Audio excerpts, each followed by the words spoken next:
No, she's saying we are going on record. No problem.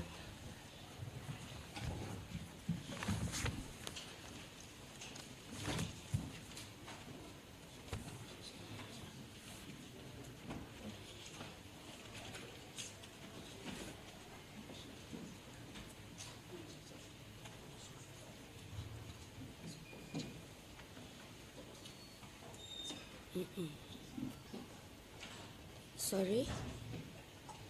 Sorry, if you can, just that light is directly in my eyes. If you can just swing it slightly, please. Thank you.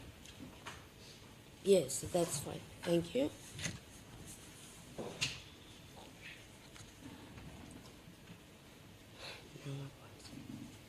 We are on record. You can place us on record, Advocate Caesar. Thank you very much, Your Worship. Is the 19th of June 2024, case number Regional Court 44620B, State versus Julius Malema.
of the core chart that was presented by Colonel Guaqueta.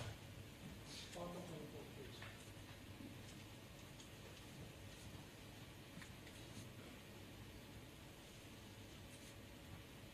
I can add that it's also based on the testimony of Lieutenant Colonel, where I was in court while he testified.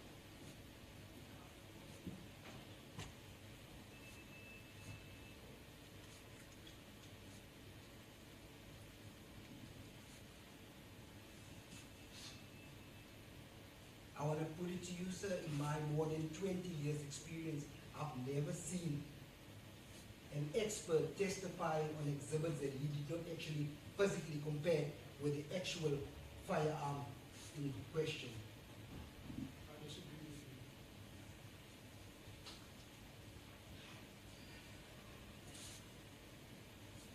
you. In fact, when I refer to expert, I refer to ballistic experts, I refer to DNA experts, I refer to fingerprint experts. Never in my career have I seen this. It's called disagree.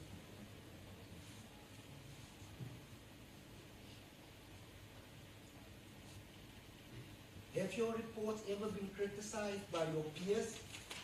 Yes. Yes. In which regard?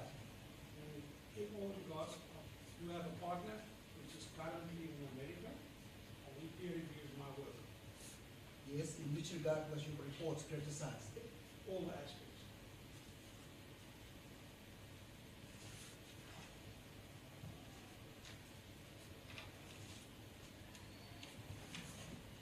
I want to also put it to you, whoever's watching this today is also going to criticize your conduct here by testifying on an exhibit that you have not physically examined the way you should have, according to protocol.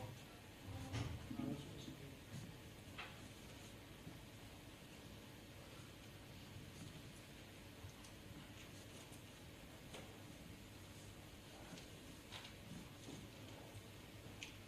In your report, you state that you were employed by the South African Police Services in 1984 up to 1989. Is that correct? And that you joined the ballistic unit, I think if my understanding is correct, in 1989.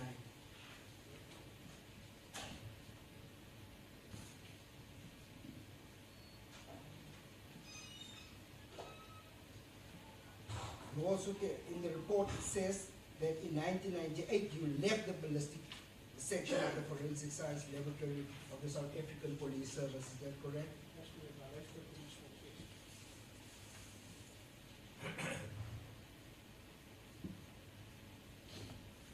If my calculation is correct, that you have been a ballistic expert at the South African Police Services for 9 years. Is that correct? Ballistic experts employed by the state, yes. Yes. Ballistic experts are in 35 years. That's exactly what my question was.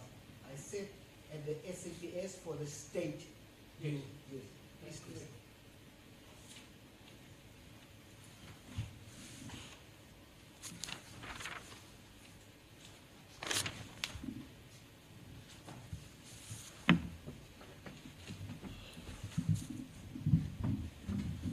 And in your period that you have been in the ballistic section in the state's employ, did you have to undergo regular testing insofar as proficiency is concerned? I've done one proficiency test that was a very long time ago when I was employed in the police force.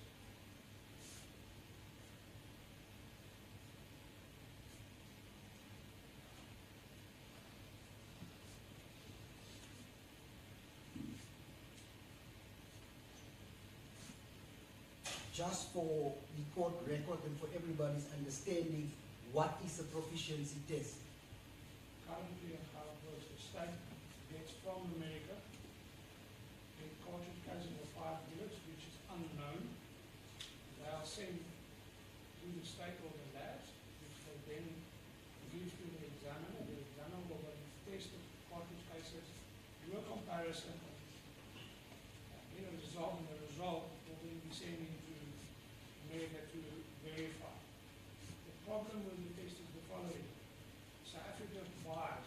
normally for all four laboratories, 2 tests, which everybody needs to do for the year.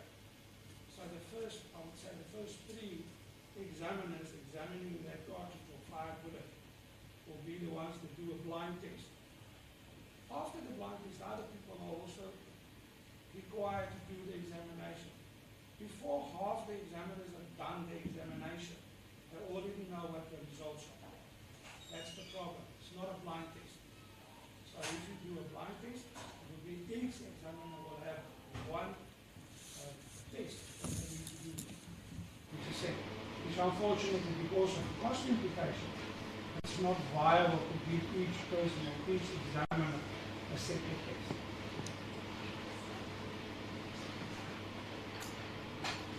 The proficiency test that we are referring or that we are talking about, you said you only did 1. Is that in your whole career, or is it? Yes, I was employed with the state.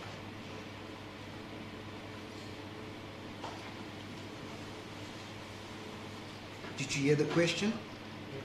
I was asking you, did you only do 1 in your whole career? As you stated here, you've got experience of 40 years. Once again, I said once, when I was employed with the state. Yes, once. Yes. The question is, in your career, how many?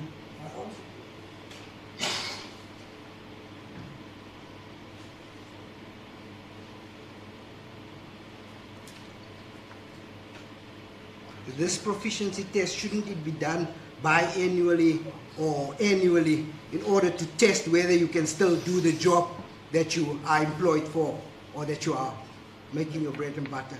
That is correct.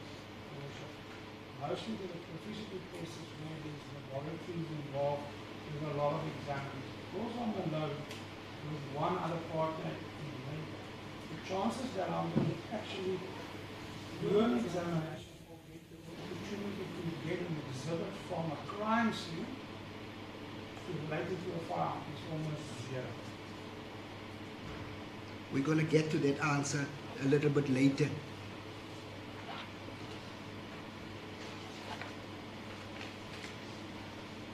Because you have been talking about your experience in training on page 3, I will get to that you've just confirmed.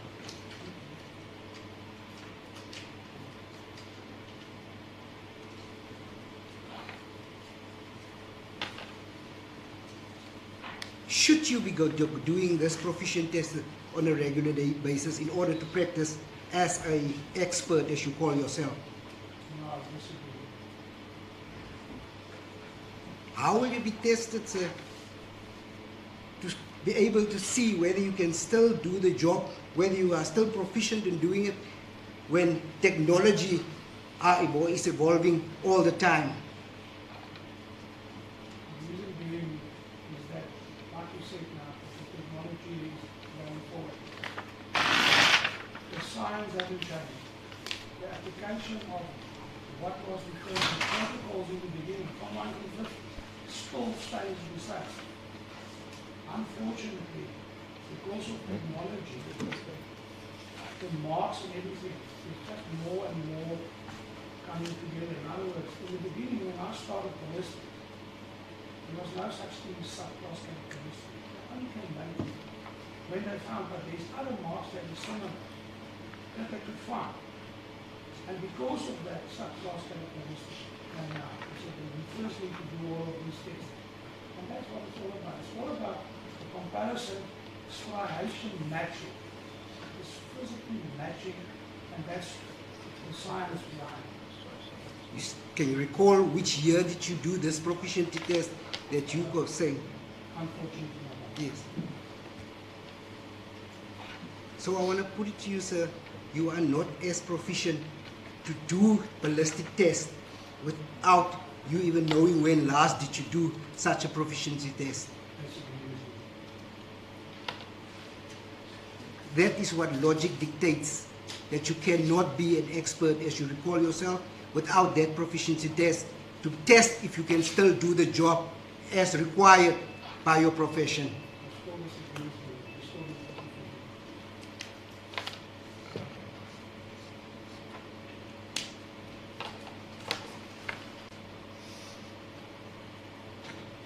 you cannot produce any certificate of the latest proficiency test that you have conducted. Is that correct?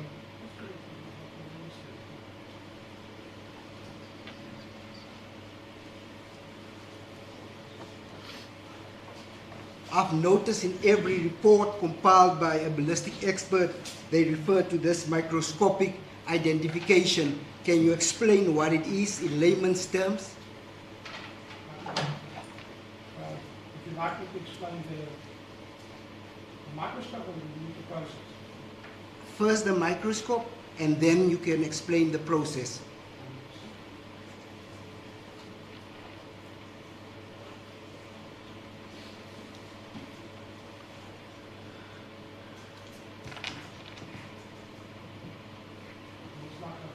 Earlier, I've explained the microscope. This is a comparison microscope that you see. And this is how it works.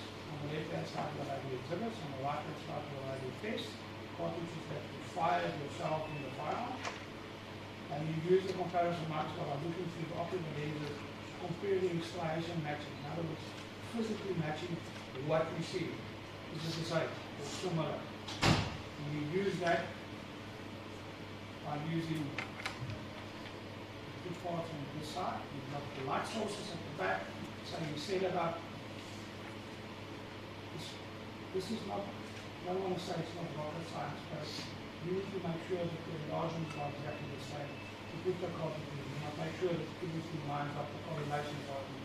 Or if I can use a watch as an example, you place something at 1 o'clock and you place the exhibit and the test, same marks at 1 o'clock. They should correlate. So if you turn it, you should find other marks on different places. And they should correlate and they should be the same, or similar in size, depth, and appearance.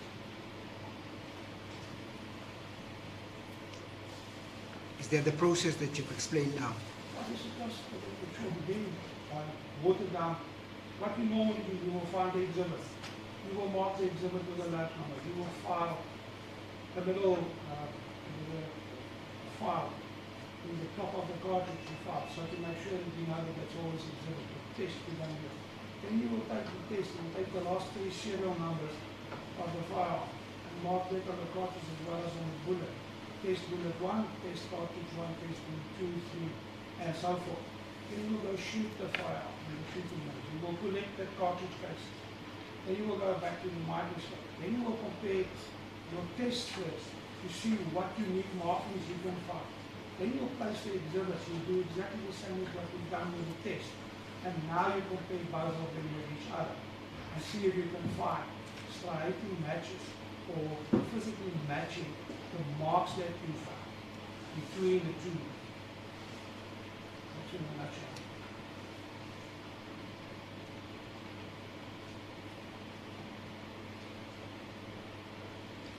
What I like about your answer is the fact that you said you actually shoot with that firearm to take that spent cartridge in order to compare it, which we now know you didn't do in this instance. That is correct.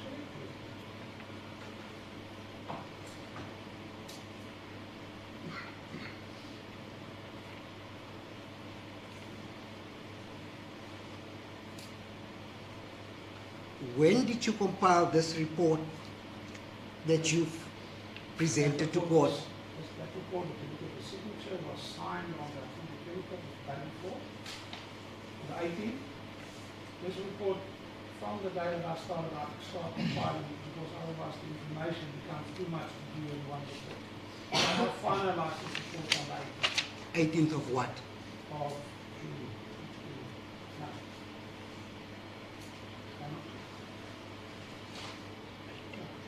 So in other words, your evidence is that you finalized this report yesterday? That's correct. My report. Yes.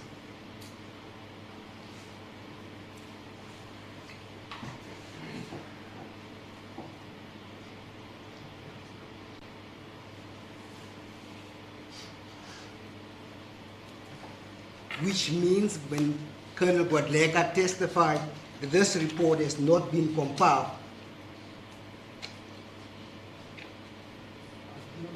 when Colonel Guadlega testified during his evidence, you didn't have a report like this. Is that correct? At that stage, no, I didn't.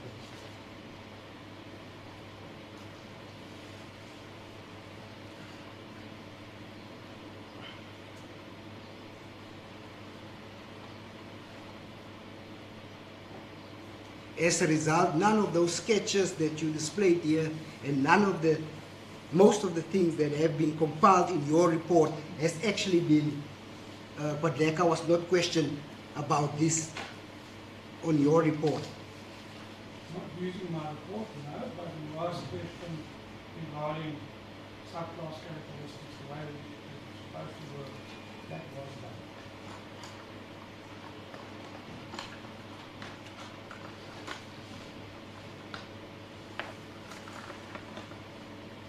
These extra marks that you identified in your report, what Leka was not cross-examined on that. He was told to me he was.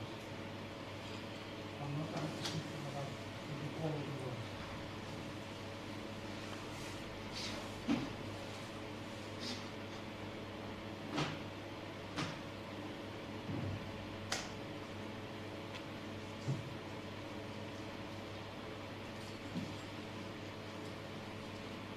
One of the marks that you testified about yesterday was that, I'm not sure, is it an indentation mark, the one that you took with your cell phone?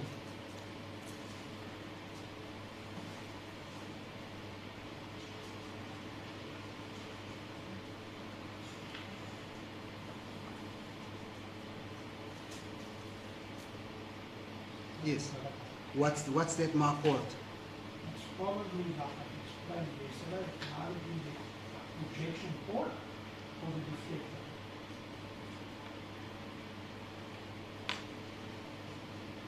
What would cause such a mark? As the cartridge is being, after it's fired, as it comes out, as you hit the side of the ejection port or the deflector, and that mark will be caused by that. That's why it looks like it used to be. Yes, you are not sure. Well, I've examined it, and I've examined the cartridge in the court, and I'm of the opinion that that is an ejection port mark or a deflector mark. You said that's what it looks like. In other words, you are not sure. No, I'm sure it is. Anyway, that is a deflector. Comes from the deflector. Why do you now first say that's what it looks like? Now you actually confirming that that is indeed the mark that you just described. If you look at the area where it says on the cartridge case, it can only be from the ejection port or the deflector. That's all. I'll actually examine the whole cartridge, look at all the class characteristics, and then you can make a determination with 100% certainty is I correct. Thank you for your honesty. You are not 100% sure that that is indeed so. Is that correct? Well, 100% yes. I am sure that it is, but you are disagreeing with me. Please answer the question, sir. You are not 100% sure. I'm Yes. 100% sure. How can you testify that if you do all that test that you want to do, then you can be 100% sure, and now you just confirmed again now that you are 100% sure that that is indeed an ejection port mark that you're seeing there? It will be a confirmation of what my opinion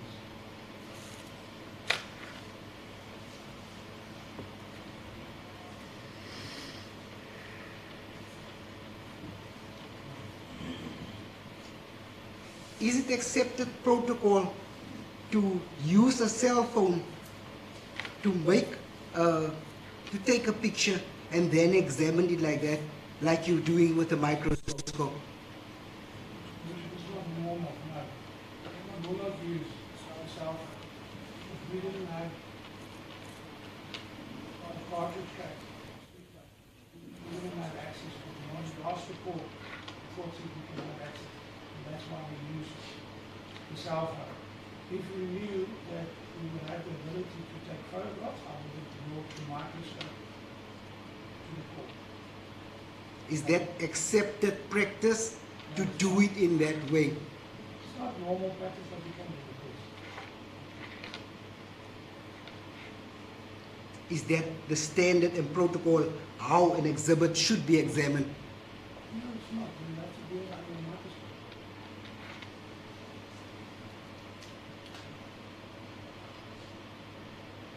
That ejection port mark that you are referring to, does it need further individual characteristics with inside that mark in order to get to a positive result?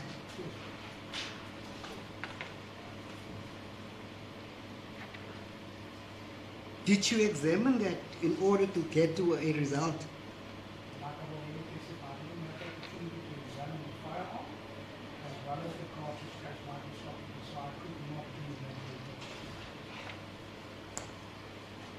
There's a lot of things that you didn't do because you didn't get the opportunity to do so, yet you come to this court and make findings on Colonel Guadeka, who's done all the protocols.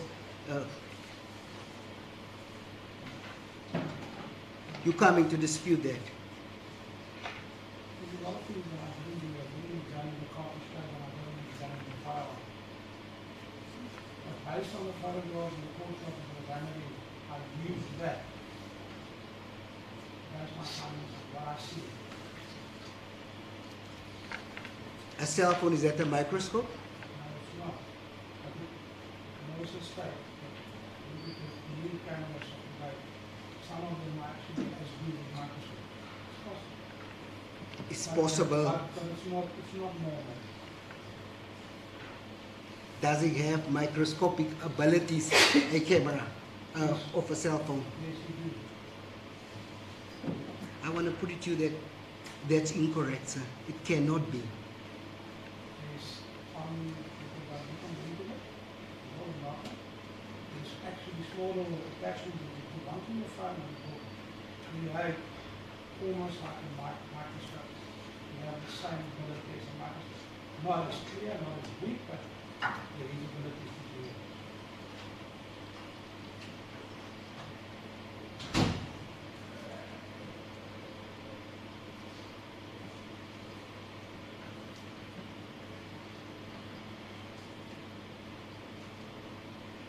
What is the purpose of a microscope? Isn't that to see things that the naked eye can't see?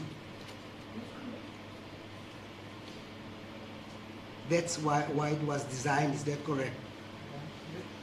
What's the purpose of a cell phone camera? Is that exactly the same purpose? You're not dealing with the cell phone. I took a photograph of the cartridge case as an exhibit. And even with that quality of my photograph, of my cell phone, I can see them all. And if I put this under a microscope, and my professional class, can I see the visual with using a microscope? Yes.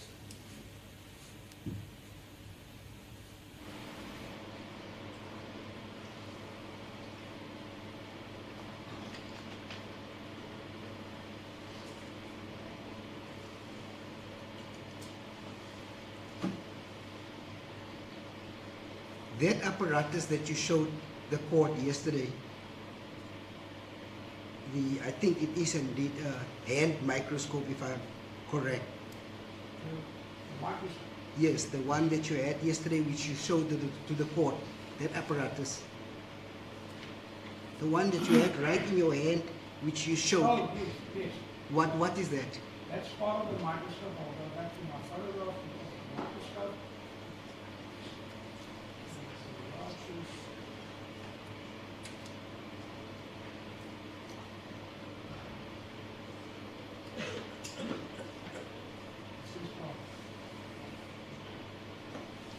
Only.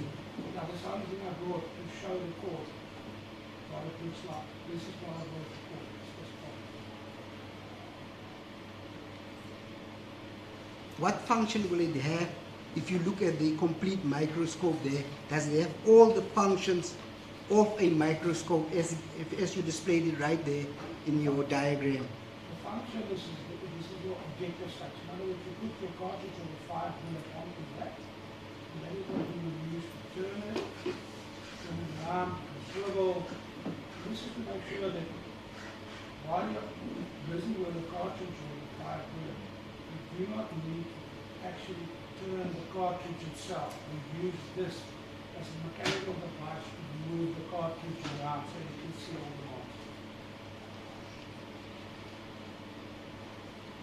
So once you've set it up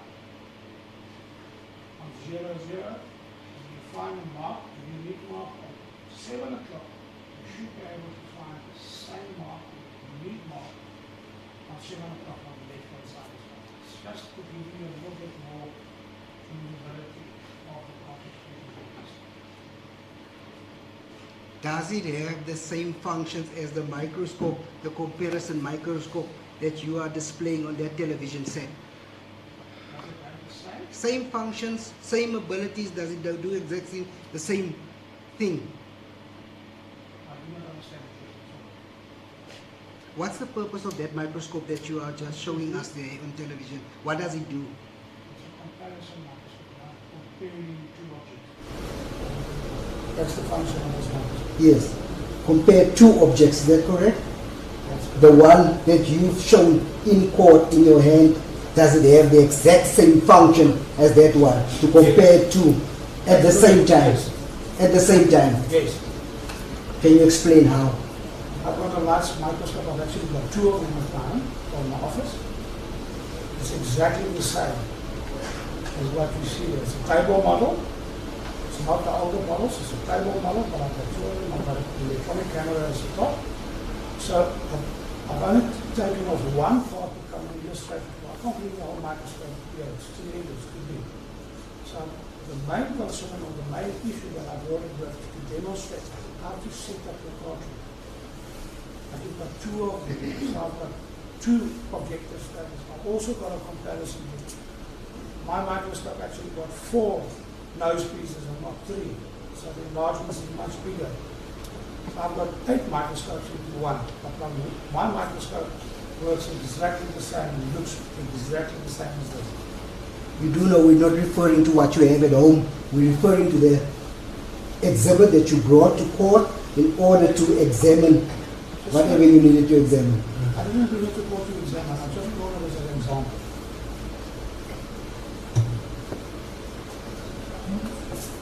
The 8 microscopes that you are referring to are the ones you are referring at home, is that correct? Just to understand your evidence clearly. It's not the actual one which you showed the court yesterday. No, it's the one that's on the, it's not the one that I've got. This is just an example. But all the comparison microscopes work exactly the same and is exactly the same setup that we've got there. That's why I've only marked out certain of the parts. I can go and I can mark out all the parts if you want, but then it's too much. And that's irrelevant at this stage because you only need to know is how it works and what do you do with it.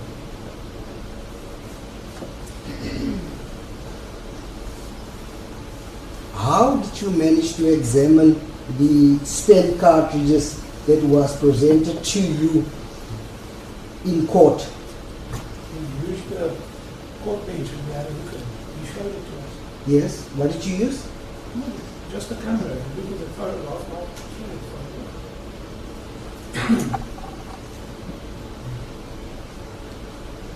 You can actually see what's in court.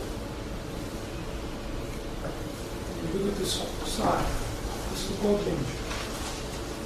So the exhibit was taken out of the packet. It was placed on myself and Mr. Bowman had a look at the cartridge. We compared the number that was engraved on the side and the shade is the right one. And I took photographs. So you didn't use any microscopic apparatus in order to examine those exhibits. Is that correct? I've already testified that now.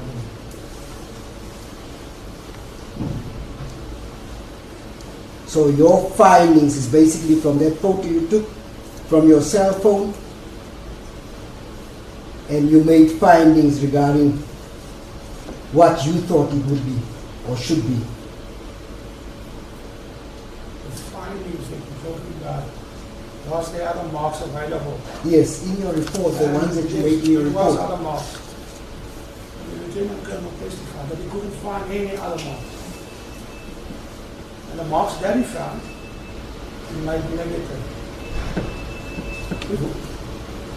Were you present when he testified? Because my recollection states that I might be wrong, that he did say that he found other marks, but he was not able to make a positive finding on those marks. I disagree. I was in court, and he testified that the injector, the extractor, the bleach face, and the final print was negative.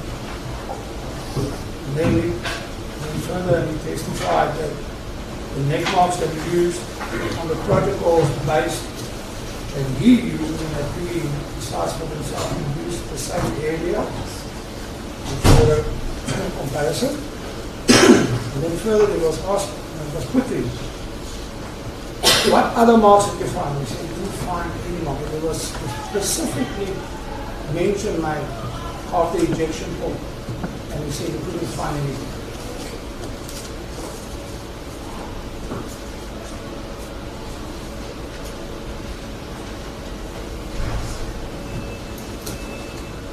That begs the question, how accurate would Godleka's microscopic examination and his finding in the comparison will be relating to how you have conducted those tests? Would it be more accurate than the ones that you conducted? I wouldn't say it would be more correct, no. What would you say to that? It's difficult to say that you do your own examination. The main thing is what I'm testifying about. I can see matches, but I already explained yesterday. And I also see difference, a lot of difference. And that's where the problem is. It's because of the difference. That's why you need to go to the second area to make sure that either an injector, extractor, or something else confirms what you see because of the differences that you see. Not the matching, that's easy to do. Anybody can do two matches and say it's the same. You have to look deeper into it. You have to look at all the differences that you can find. And then make a collective decision. Is that correct? What can I place that is matching? And the difference, you have to compare those things. Do you confirm that there were indeed matches? No, I've already testified to that yesterday. I said there is matches. There is some spaces that Yes. match.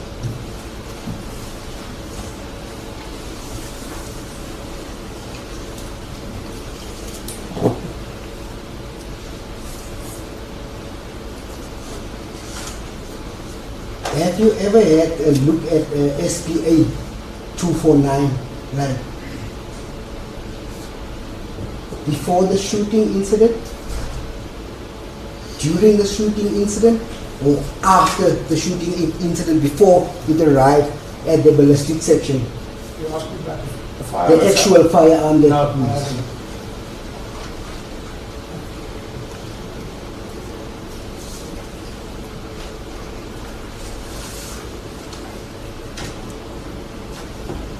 Were you aware that the breech block of that particular firearm has been removed after it had fired shots? Well, according to testimony, I gathered that the breech or the bolt carrier was changed with the bolt. That was the indication, according to the testimony that was given. And he said that it was changed. When it was changed, we will never know. The evidence of Godleka was that it was changed after the firing incident at the Sisa Dukasha Stadium. If that was the case, then the breech face, extractor, ejector would have That's been not possible. an accurate what he said with respect. He never said after. The record can be checked with it, Lordship. I've listened carefully, it wasn't the case subject to that. Even as not my witness, it's incorrect. I'll have to check the record, so I'll make a ruling on that aspect. However, the record I left in my office, so we can move on.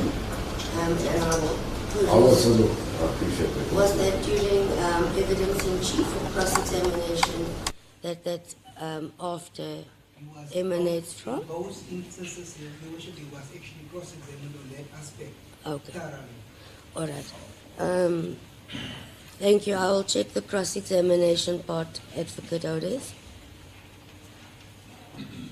Before it was submitted to the forensic science laboratory for testing, the ballistic section was removed. What of these people have been removed and changed?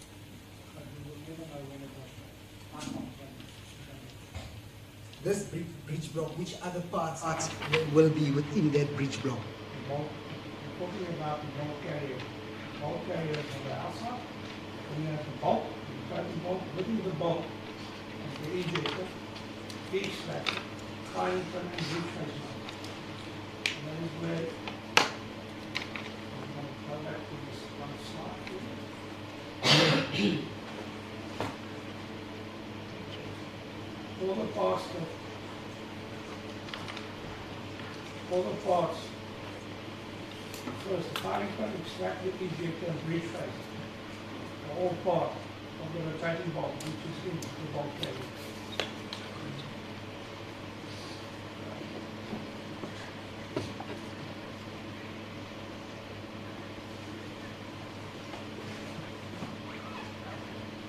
Those parts that you've just mentioned there, does it have an impact on a cartridge case when it's ejected and the marks that's left on a particular cartridge case? You can find it in the cartridge case. All of these marks can be present, or some of them can't. It depends on the pressure on the inside of the firearm, all the firearms. So you can find that you have a firing pin, you have extractor, ejector, but you will not have breech face mark. The breech face mark will be not good enough. So it can happen that we find some of them or we find nothing, but the question was put to the internal. And we made this negative. Yes. Not, we didn't eliminate it, we made it negative. We're getting there.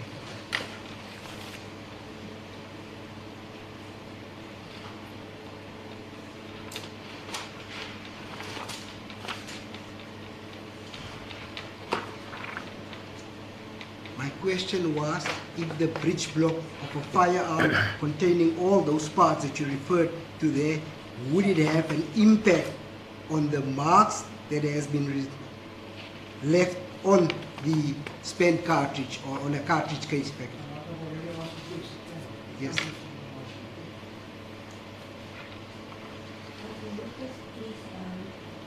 I'm not familiar with the cross-examination. So if you can refrain from, I've already answered the question, please answer the question. If it is repeated or what becomes repetitive, that's when the equipment intervene or not.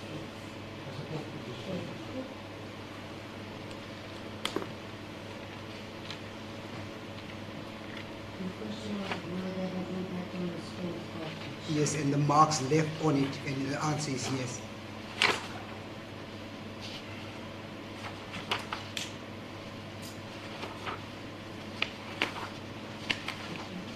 But that's confirming exactly what I've been saying, because the breech block was removed. That's why the negatives that you've marked there and also been confirmed, you are in agreement with Colonel Gwadland.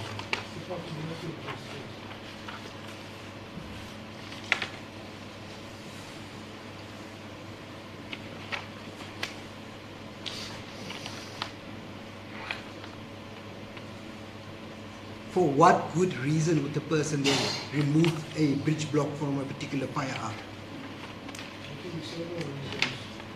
Could be that Name the a fire- few. Could be several reasons.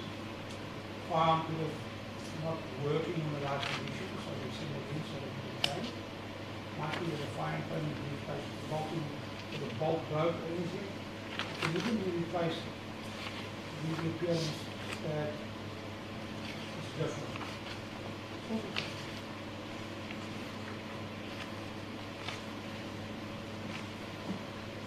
Could that also be to impact or to change the results should ballistic tests be conducted on that particular firearm?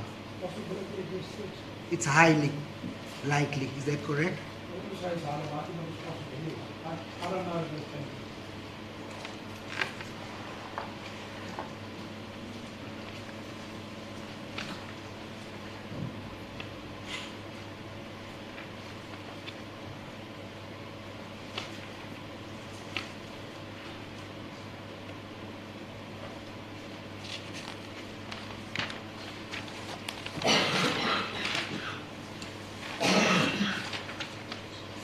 If you referred earlier about the pressure of a bullet leaving the firearm, if I remember correctly. What were you talking about, the type of pressure? The pressure on the inside of the cartridge, as the cartridge expands, the pressure inside the cartridge will push the cartridge case into the marks. It's the port that is available in the firearm.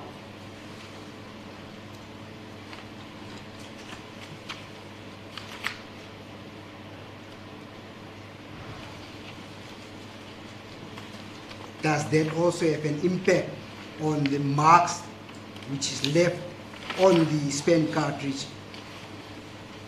The amount of pressure which the bullet exits. Can you just repeat the question? Does that also have an impact on the marks left on a particular spent cartridge, the amount of pressure? You can have an influence, yes.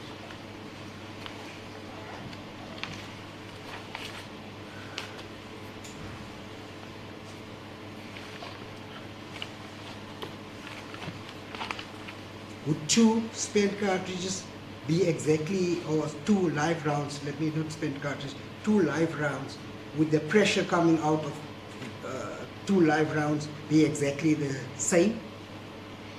According to the specification in the manufacturer, they should be the same.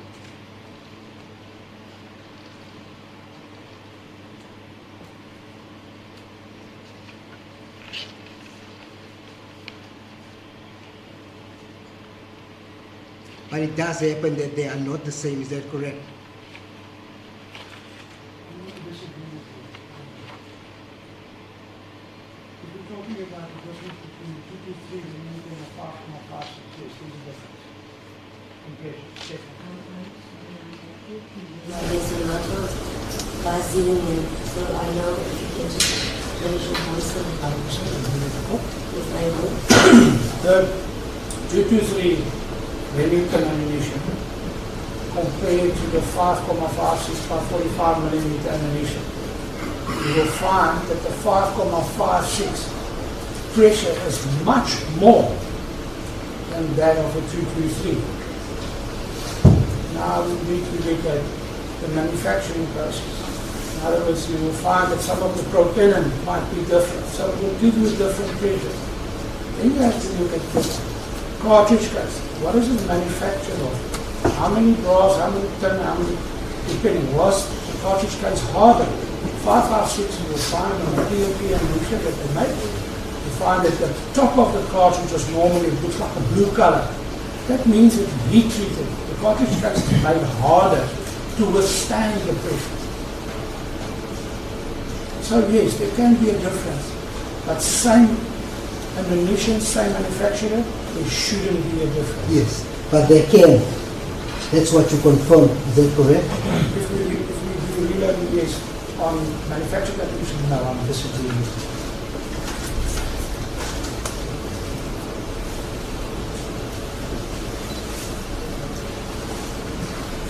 I'm not an expert in firearms, but isn't that actually it was described, the way it was described by you in both Quadleca, is that the hammer hits the premier, is that correct?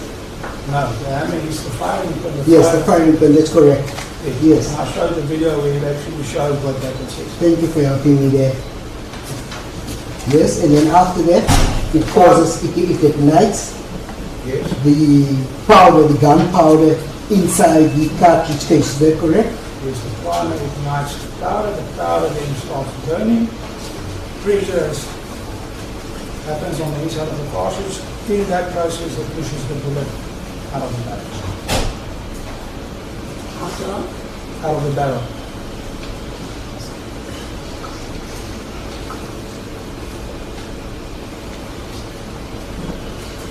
If the court pleases, I can show the video again. It's my understanding from your evidence and from Quadleca, the only actually part that leaves the barrel of the firearm is just the bullet, is that correct? No, That leaves it in order to go to the target. Yes, if you look at the fire durable the mother of the firearm, the direction they aim. But also out of the firearm will be the cartridge case.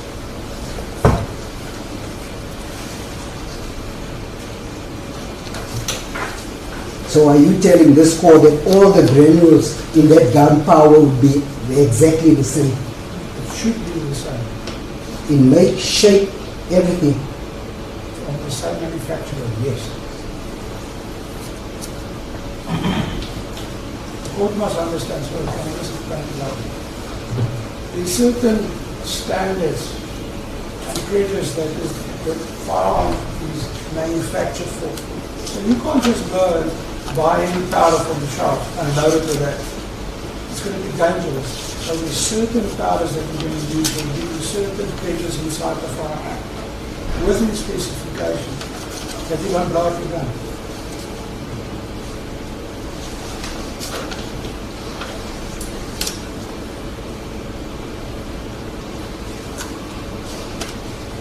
Thank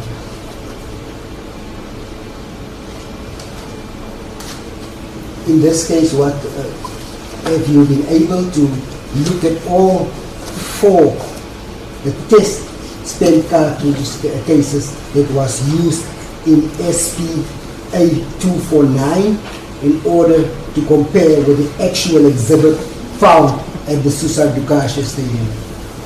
Actually, just the last time, I didn't hear you? No, I have not examined All four. Sorry? All four. All four of them, yes.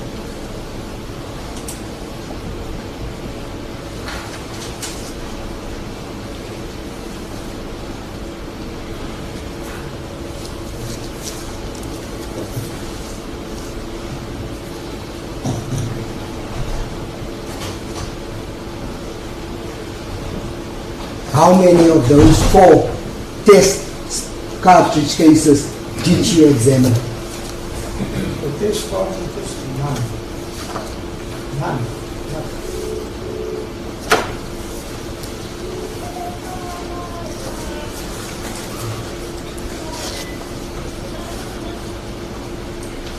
And we have the same repetitive request as previous occasions, and it was clear when we started to switch off something. Otherwise, leave.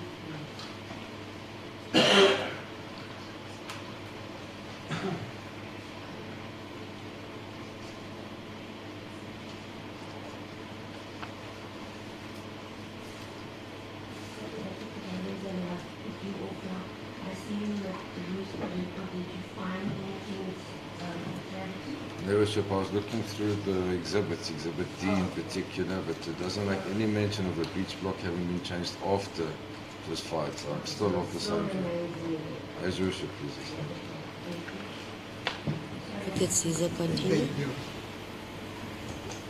Were you aware that four of the spent test cartridge cases that was examined by Guadalajara actually tested positive to the exhibits, both the firearm and the... In the court process, only one is mentioned.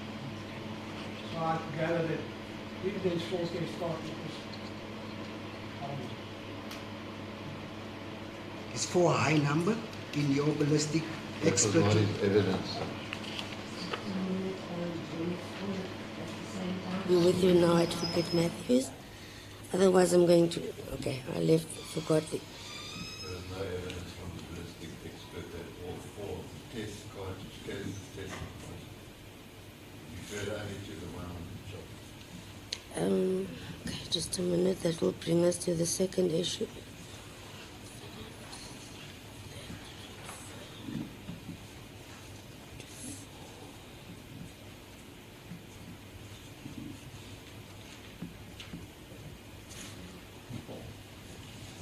So that leaves us with two, but either I have to read the record or you and Advocate Holders have to tell me or quote why you are objecting and saying that was not the evidence. Objecting from my memory. So you'll have to tell me exactly. Galeka did not testify that all four tested positive. His evidence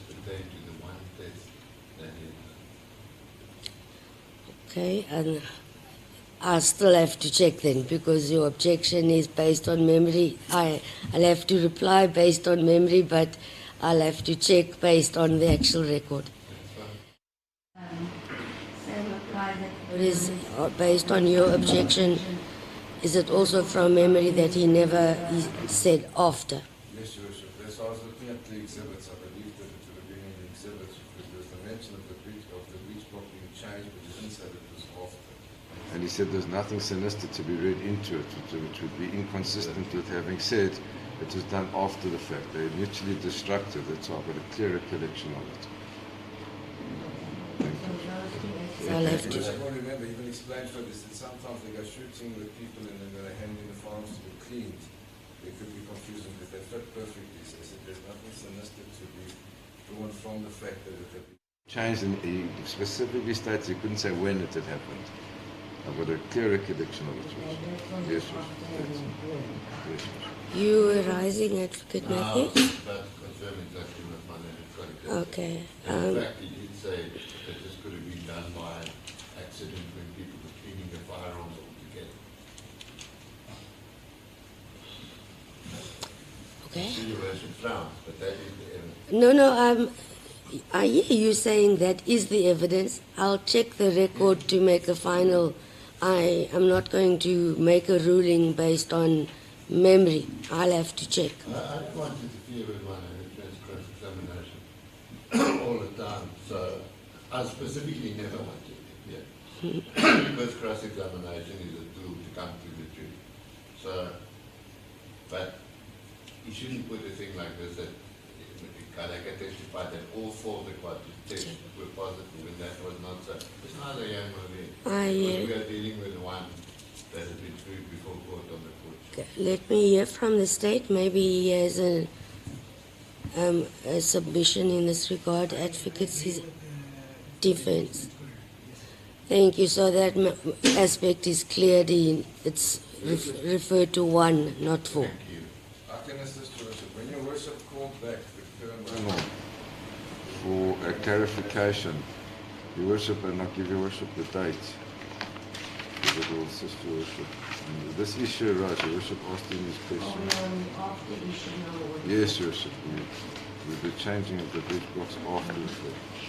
I just want to try to find the date. Your Worship, I have it as the 11th of September 2023. I might be wrong. But Your Worship will remember the Brigadier was brought back to testify. And Your Worship asked, the Colonel was called back to testify in clarification, and Your Worship asked him about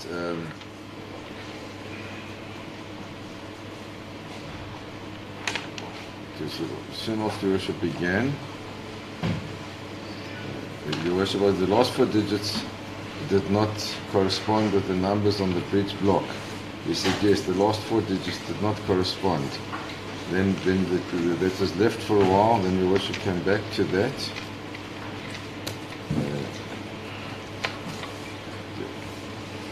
Your Worship asked him specifically, breech blocks are interchangeable. He says yes, they're very similar and are easily interchangeable. He said of that firearm, he said I can remove it in under 1 minute. You were supposed to have breech block changed before it was examined by you, so the cartridge case was not consistent with the breech block. Therefore, it seemed to be deeper. Found the breech block had a number stamped on it, others did not.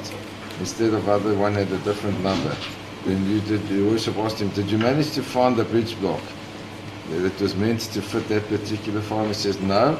I checked, it was not amongst the 40. And Your Worship says, the normal procedure to change breech blocks, if as an answer you wish to do so, he says, not seen often, but police do make that type of mistake, otherwise not normal. It was never asked, Your Worship, and established as a fact that it took place after the shooting.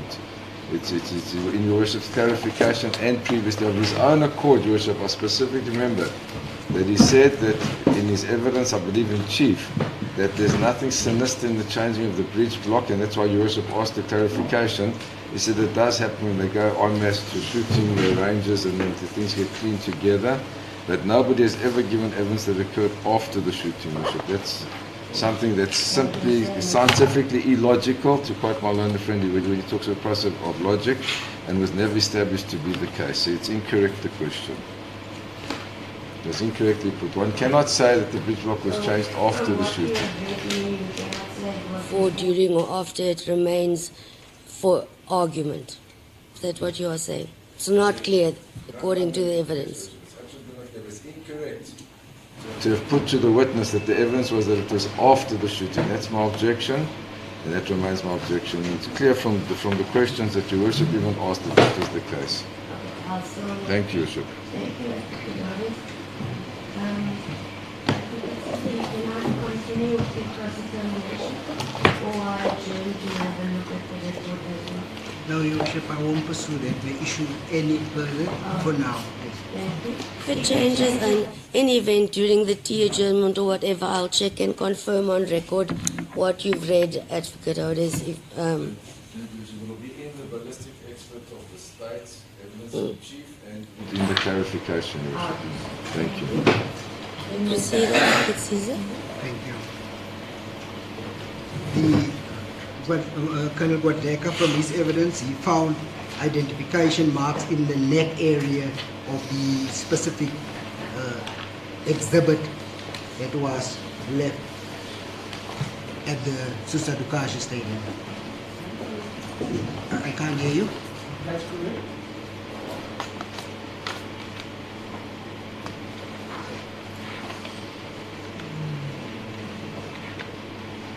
The neck area of a particular firearm, does it form part of the actual chamber of the firearm? Yes, I have explained yesterday, we have showed the photograph on the markings, it's in the chamber, yes.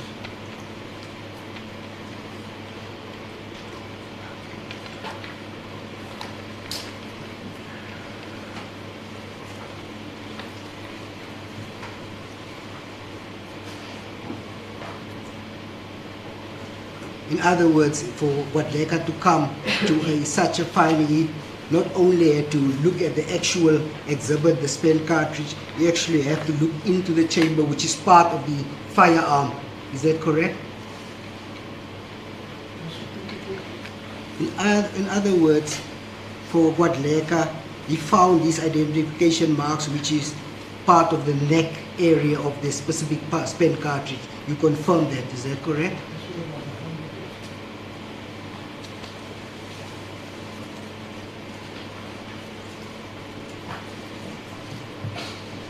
You also confirm that that part, the neck area, is also part of the chamber of the firearm. Is that correct? Yes, sir. That's correct. I can show the court again, right up on the screen. And it's basically, this is your chamber. And the neck mark you're talking about is situated right beyond where the arrow is now. So it's part of the chamber starts from there, right there. So the whole area is the chamber. Chamber mark.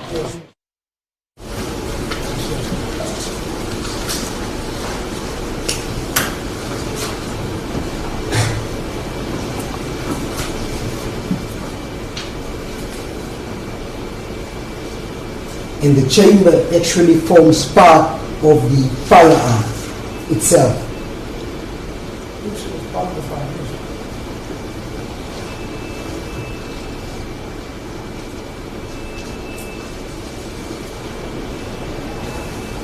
In other words, for Guadeka to come to such a finding, you not only have to look at the neck area of the specific spent cartridge or the exhibit, you also have to actually look at the firearm and its chamber in order to compare and see that it is indeed positive firearm.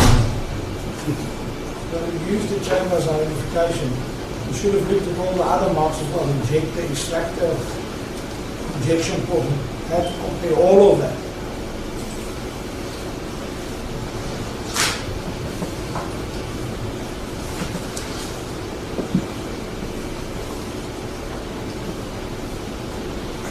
Isn't that what Leka actually went further by examining the firearm and found the ball carrier assembly has been changed? That's when he noticed that the ball assembly carrier has been changed, because he did further go further into the examination.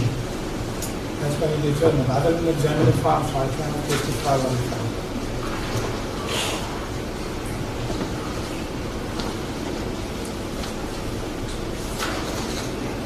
If that is the case, did he actually go further?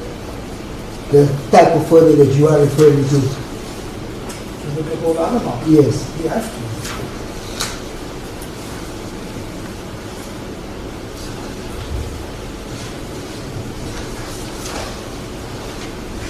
How much effort goes into the changing of a ball carrier on a firearm? To change it? The bolt carrier with the bolt on the inside is very easy to change. Once you open up the front, like I explained yesterday about the up and the lower, once you open it up, it's got a swivel, you put it up, and the bolt carrier is out. With the bolt, you take the other one, you slide it in, you close it up. So it's fairly quick. You're referring to less than 2 minutes or so? It can be less than 2 minutes.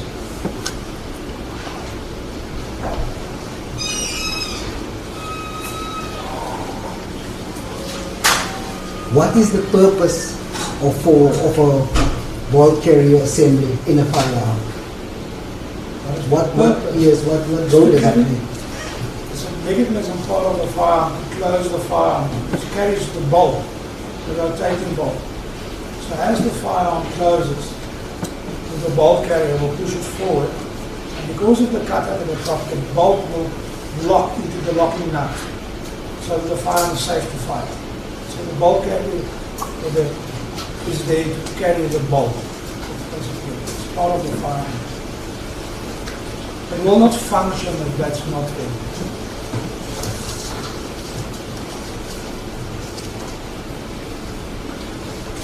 Just to interrupt, I found that there's page 57 of the Colonel's evidence,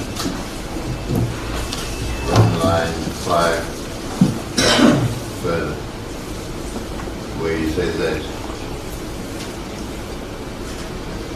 he confirms that the parts could have been changed inadvertently.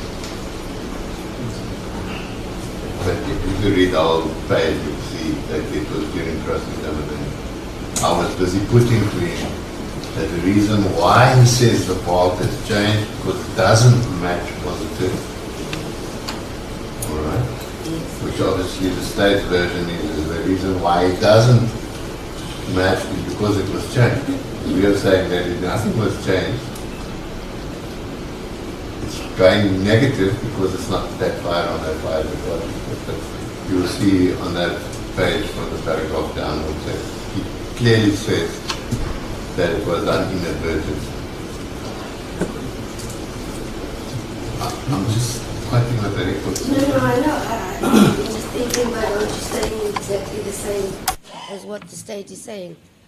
His evidence is clear, what the colonel testified is clear. Are you not saying exactly the same? Or am I missing the entire point?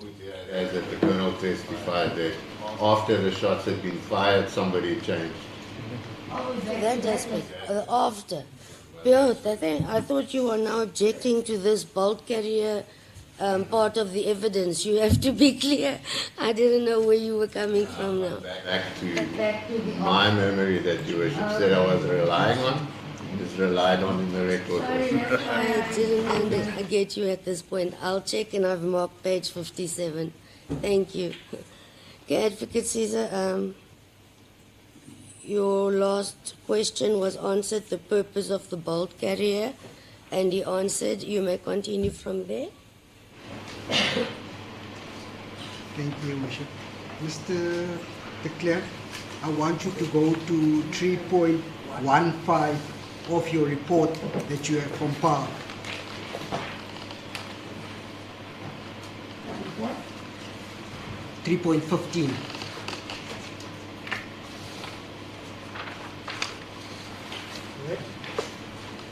Where you state that 3.15, you state to date, investigate, examine more than 3,960 forensic related cases, including wildlife crime scenes.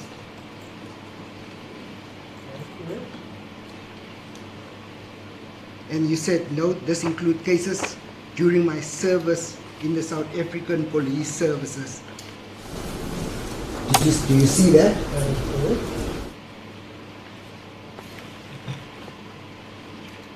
So the number that you put there, 3,950 cases, includes wildlife cases. Is that correct? That is correct.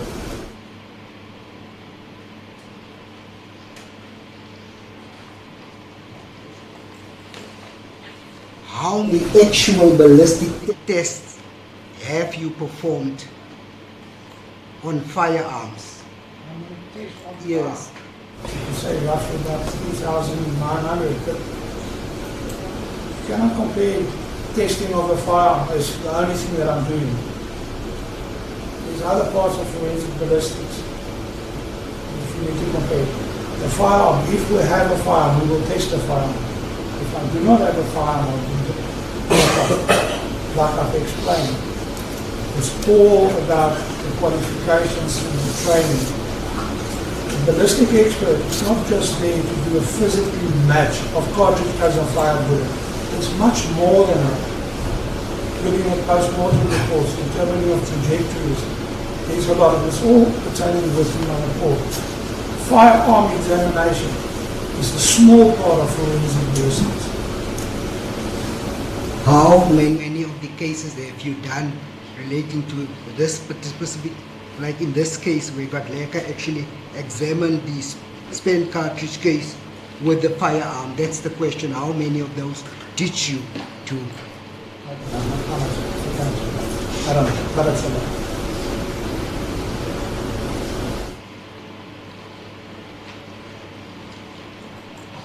Should you not have kept records relating to how many of, in order for you to testify on your expertise in this regard? Unfortunately, when I was part of the police services, you do not think that you ever in your life going to need the quantities of the cases that you're dealing with in the police force. I've only started collecting my information once I decided to leave the force. At that stage, I didn't have access to all the cases that I've done. Because as soon as you start at the ballistic section, you start doing cases where you do comparison of cartridge cases and fired bullets. That's the first step, teaching you how to do that. If I understand your evidence correctly, the number relating to ballistic tests is not this number that you've put there, the 3,950 relating to similar cases like in this one. That includes everything, the number you've put there.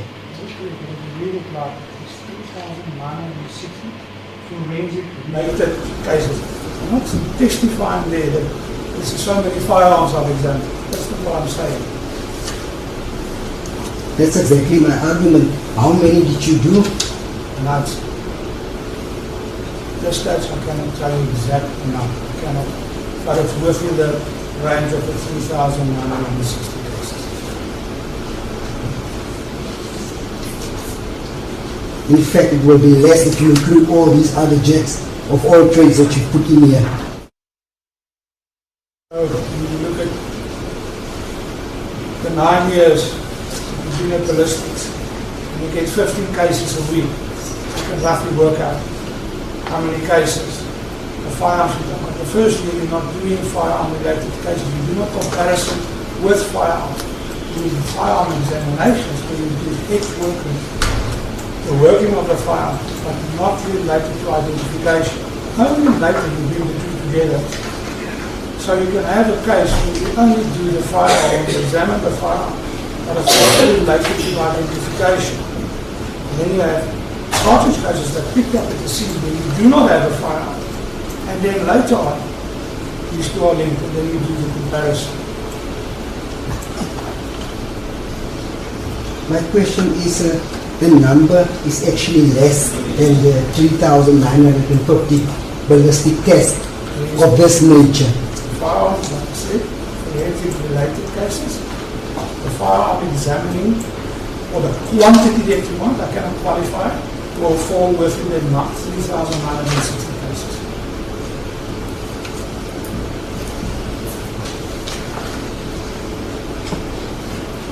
in this report, as you stated it here, it shows that you do a little bit of everything. Is that correct? That is correct. Yes.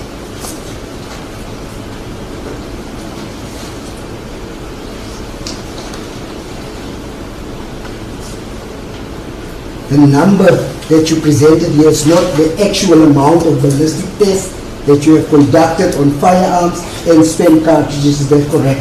That is included in that number. It's not an accurate number, sir. It is the exact number, or accurate number. According to my calculations, when I started collecting the information, to date, that is what I've done. It can even be more, but I'm not sure. I don't have access to these systems or the computers to then pull the exact amount of cases that I've done.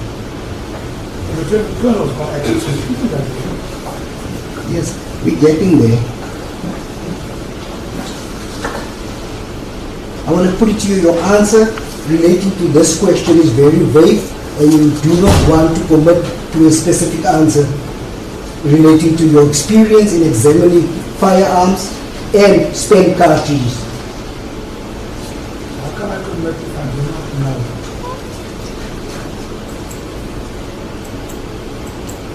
But the amount that you put here is including your wildlife cases, your other examinations. Is that correct?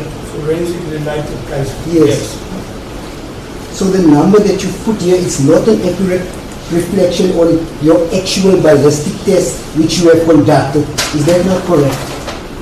Conducted on firearms? Yes, that's the question on firearms with the spent cartridge. The 3,900 is stated clearly in my report was forensic related cases. So the firearm examining formed part of that number. What the exact amount is, I cannot tell you.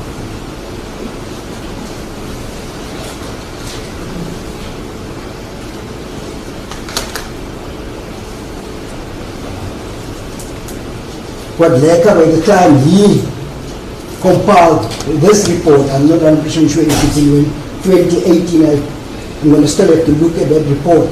The number that he provided to the court was 4,724 actual ballistic test cases that he has conducted. Have you seen that? I cannot consider that. I can't disagree with it.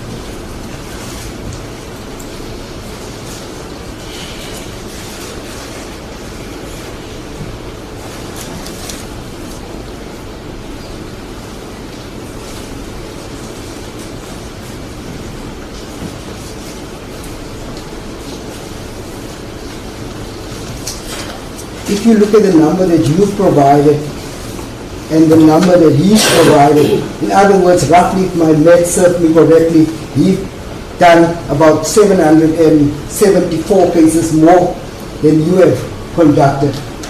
Yes, but how long has he been with the ballistic unit as well? That as well. I've been there for 9 years. How long has the lieutenant colonel been there? That's the question. So the amount of work do not warrant the expertise. He's still a ballistic expert. And I'm still a ballistic expert in the sense that this is the amount of cases that I've done today. If he's done more than me, good for him. Does not make him a very expert. I haven't even got to that, and you're already answering that.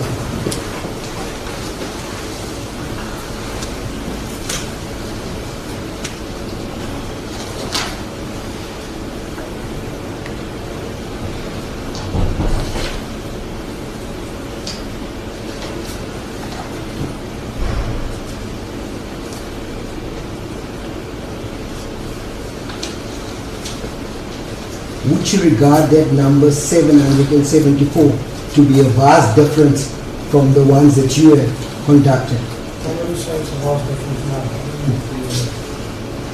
It's almost 800 cases, sir, if you round it off. You need to look at the amount of years that is spent with the ballistic unit. If we look at the years related to the cases, and it's the same average amount, so yes.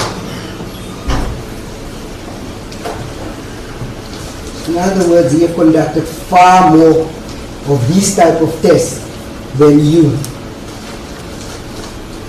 That's the assumption, yes. Yet you challenge his report without even having tested the actual exhibits. That's the amount of 4,750 mentioned also includes normal cartridge cases and all the other stuff exactly the same as the forensic related cases. It's not all 4,700 cases that is mentioned there is regarding firearm examining, where he actually examined firearms. That's impossible.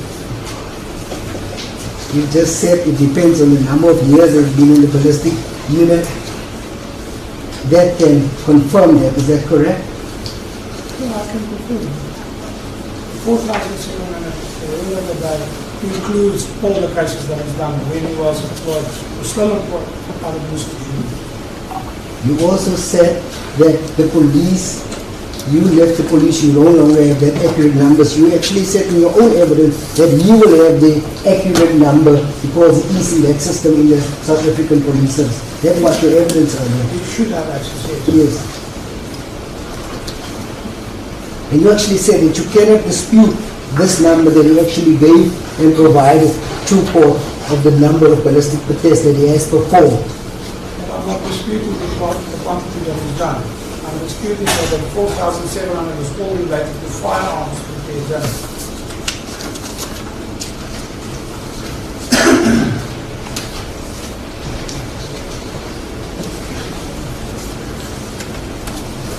This report that you finalized yesterday, has it been subjected to any peer review?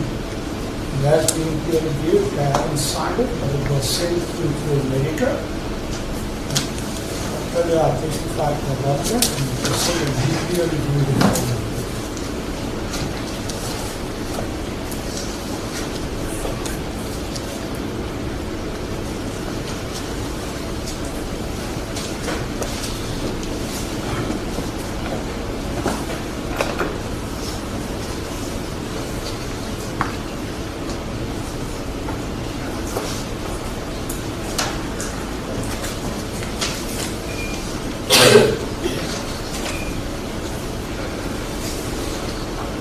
If you compiled this report yesterday, when would you have sent it for a peer review? The latest, the date before, I will only sign it once I find or I receive response regarding the peer review. I will not sign it before I peer review to make sure that everything is clear.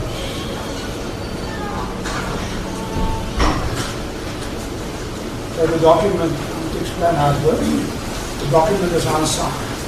I will send the document to the peer review. Once it comes back, we'll have a discussion regarding changes, like micro changes or these and has and whatever.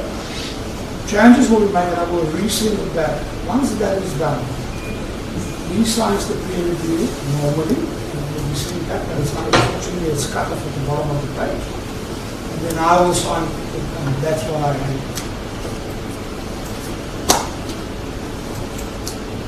When would this person have had an opportunity, sir, to look at this document? You said it yesterday, to actually do the peer review, to discuss it with you, whether any changes were supposed to be made. It was after 9 hours behind us, so I would normally phone at 4 o'clock. So if I send it, he's still really on his way to work. So between 4 o'clock and 9 o'clock, that's when we consult. Or I in the morning, at 9, and he's in Colorado. He works for the state lab in Colorado. And he actually peer reviews my work for me. Who is this person? Cobus State. Cobus, who? Cobus State. Is he some? Stay rule, stay. State. S-T-E-Y-L.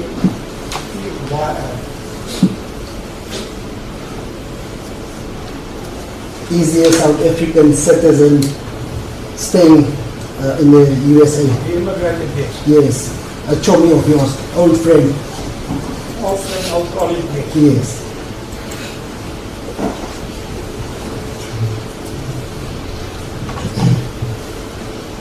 You call that a peer review, when your friend is looking at your report.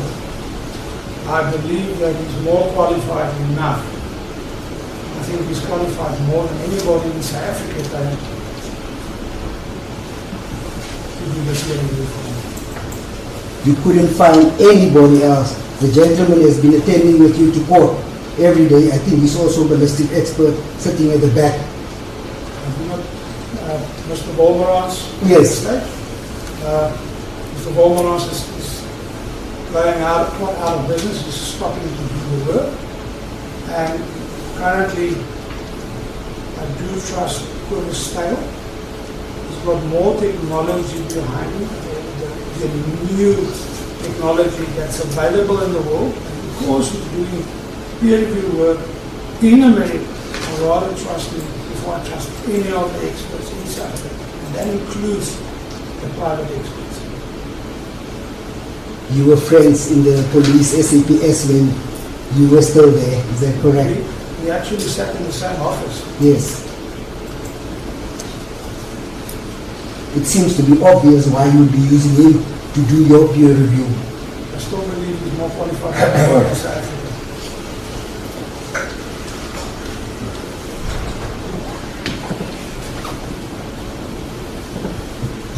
Have you had Mr. Volmerans, if you've been walking around here at court in every attendance, also do a peer review on this specific report that you've compiled? No, I don't even get a report from Mr. Volmerans.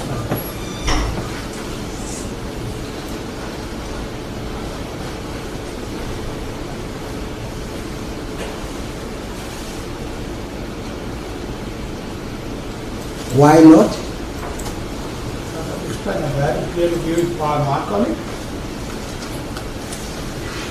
and we, myself and Mr. Volmerans, agree with what was produced on the presentation. It's agreement between us. It's not on paper, but there is an agreement.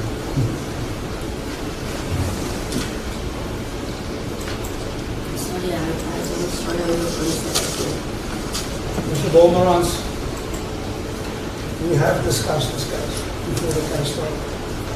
We have seen the presentation that I produced to the court, and he agrees what I put to the court on my presentation.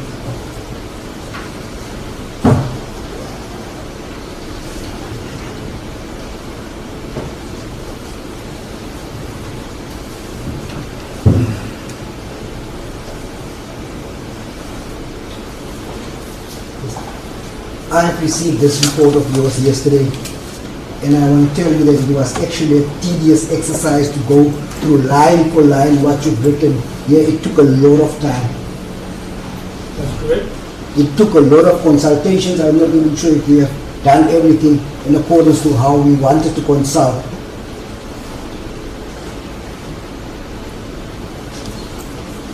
Time was of the issue. When would this person all the way in America would have gotten a chance to look at this report and look at it thoroughly, discuss it with you, actually sign it if he agrees with you, or ask you to amend or alter some of your findings in this report?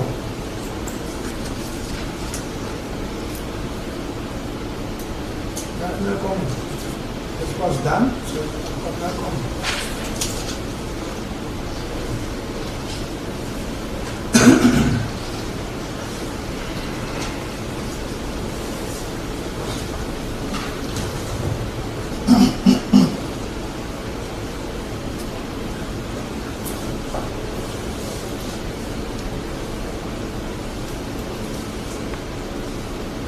Has he actually signed this report as a person who reviewed it and agrees with everything you said here from the photographs that you took? Yes, we have signed it, now I have to go check. So you don't have a signed copy, the one you gave us? No, unfortunately.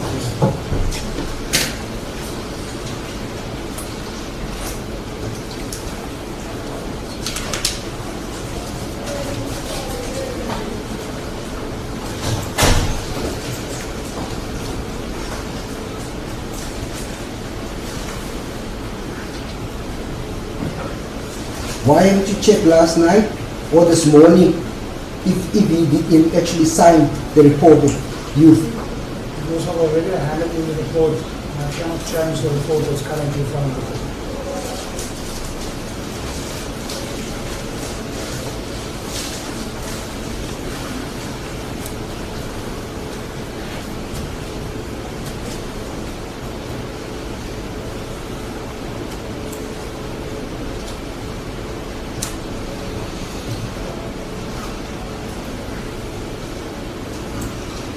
In other words, this report without that signature is your opinion and your view only.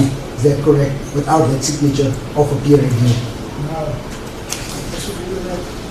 Mr. Stone had insight to it. If the court pleases, I can get you a copy of the sign. If you want, then it's possible to get you a sign. My question again, why didn't you check last night if that copy was available, or this morning if that copy was available, in order to bring it here and present it to say, look, my peer review have signed? Yesterday morning, I completely didn't look at that because of the switches that I got. I did not even see them.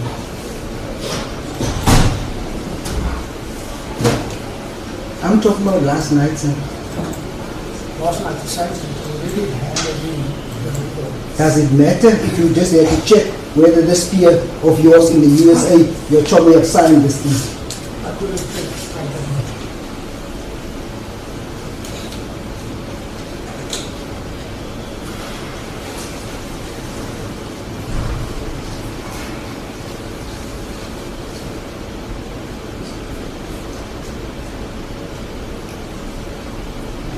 You also didn't check this morning No, I don't. before you continued with this evidence of yours. I don't. Should you have? I'm probably sure of that, but I haven't.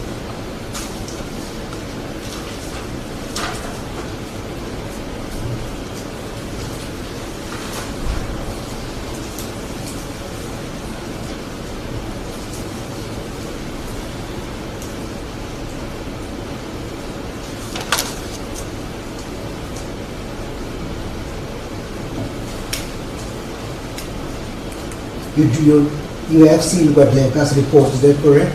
Sorry? You have seen Mr. Guadaleka, Colonel Guadaleka's report. You have seen it. I've actually seen, I think, 9 of them. Yes, you have had insight into it, is that correct? That's correct.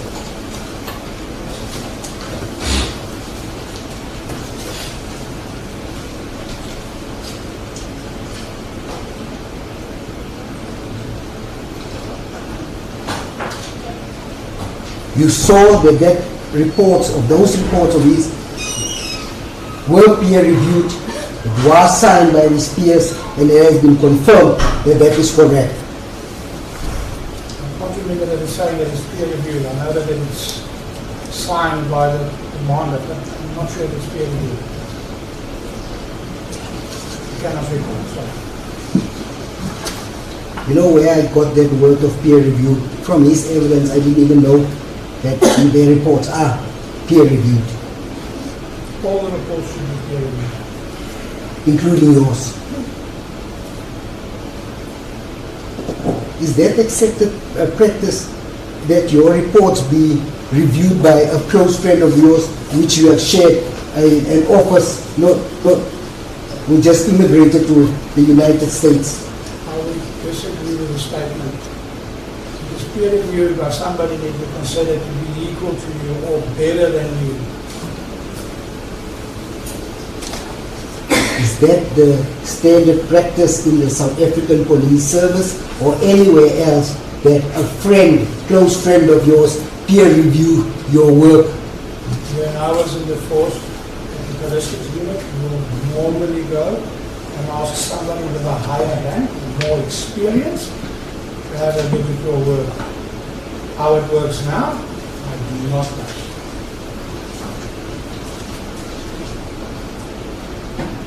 Currently in the South African Police or the ballistics unit, I cannot testify how it works now. If they will ask a friend, like it was stated. But when I was there, you ask somebody with more experience or a higher rank than you.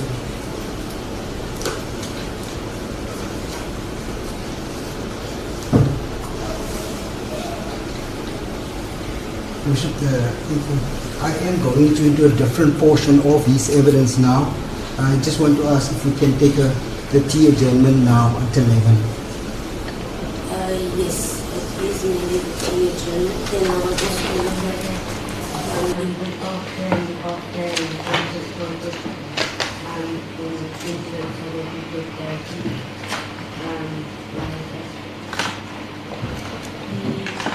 the court will then adjourn for tea until 11 o'clock. I would ask please, yesterday afternoon we had to pick up a lot of packets, bags, dirt. Please, I think we've placed bins at each exit or entry. Please use them. There were many plastic bags that I personally picked up in the gallery. Please use the bin. Thank you.